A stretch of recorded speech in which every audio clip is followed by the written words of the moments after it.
اس مغالطے میں نہ رہنا کہ وہ حکومت میں نہیں آئیں گے. انشاءاللہ میرے اللہ نے چاہا تو وہ حکومت میں ضرور آئیں گے.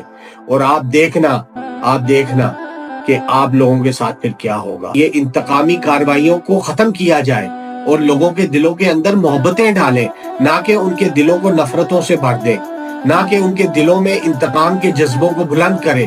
اور یہ عورتوں کے ساتھ بے حرمتی کرنا، بے قصور عورتوں کو جیلوں میں ڈال دینا. کیا قصور تھا بشرا بی بی کا؟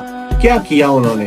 صرف اور صرف عمران خان صاحب کے اوپر دباؤ ڈالنے کے لیے آپ ان کے ساتھ یہ سب کچھ ظلم کر رہے ہیں. تو آپ کیا سمجھتے ہیں کل کو جب ان کی حکومت آئے گی، اور انشاءاللہ آئے گی، یہ آپ